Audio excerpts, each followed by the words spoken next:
All right, let's dive into the mind of one of the most unsettling figures out there, the unholy Moon King. Today, we're not just looking at his powers, we're going to try and understand his truly chilling grand design for the universe. And here's the twist, it's not about destruction, it's about a terrifying kind of perfection. So just start with this question right here. What if a villain didn't want to just, blow you up or take over your kingdom? What if they wanted to perfect you?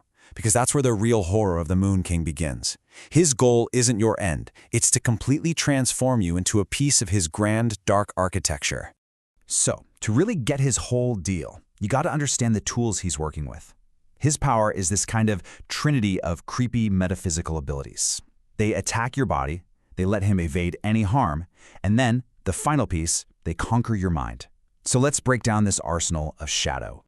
Okay, his main weapon is something called the Lunar Blight. Now, this is not just dark magic. Think of it more like reverse alchemy. Alchemy's all about turning lead into gold, right? Well, he does the opposite. He takes the very best part of you, your spark of reason, your individuality, and he degrades it into this corrupt, slimy stuff he calls shadow matter. And man, is this process methodical? It's almost clinical. It starts with just a touch, and that's enough to sever your soul from your body. But step 3, that's the real gut punch, the alchemical removal of individuality. See, he isn't raising the dead like some cheap necromancer. He's erasing the person you are to create this perfect, obedient shadow. And when it comes to defense, he's just as sophisticated. This really shows you the massive difference between him and the Jester. The Jester, he's just a brute force wall, a thing that can't be broken. Simple. But the Moon King, he's just not there. He can become as intangible as moonlight, phasing in and out. Attacks don't bounce off him, they pass right through, because for a moment, he doesn't exist in that space. But his powers don't stop at the physical stuff. Oh no. His final, and maybe his most insidious ability, moves from your body and right into your mind, and it's called the Eclipse of Will. He doesn't just break your spirit, he literally eclipses it. He projects this lunar shadow over your mind, and it slowly drowns out your willpower, your inner sun. He fills your head with this inky, alchemical despair until you just give up. And the goal isn't to force you, it's to make you willingly surrender. How chilling is that? So okay, that's what he can do. But to get the why, we have to look at this amazing piece of dialogue, the parable of the moon and the forge. This conversation just perfectly lays out his whole philosophy and how totally different it is from the Sapphire Jester. You can just hear the contempt in his voice, right? He looks at the Jester and just sees this crude engineer, someone who treats souls like coal for a furnace. It tells you everything about how the Moon King sees himself, not as a brute, but as a refined, almost artistic alchemist of despair.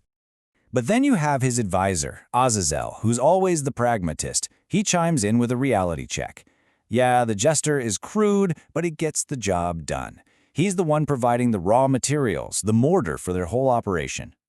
And boom, here it is, the Moon King's core belief. He doesn't just want to destroy his enemies, to vaporize the striver. No, he wants to fundamentally change them, to transmute them. He wants to own that exact moment where their light gives up and accepts his darkness. He wants their eclipse. So let's just lay it out, side by side. You've got the engineer with his plasma just trying to bring about the end. And then you have the alchemist with his shadows who sees the soul as a canvas to be stained. His goal isn't the end. It's something he calls the perfection of the fall.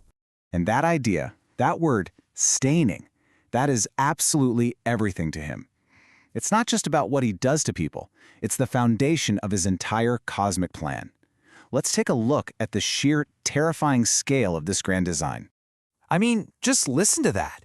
The scope is unreal. He doesn't want to burn the solar system down. He wants to stain it. To rewrite reality itself, turn every sun into a cold, dead moon, and every living thing into a shadow that just begs for his silent order. It's not oblivion he wants. It's a complete and total transmutation of everything.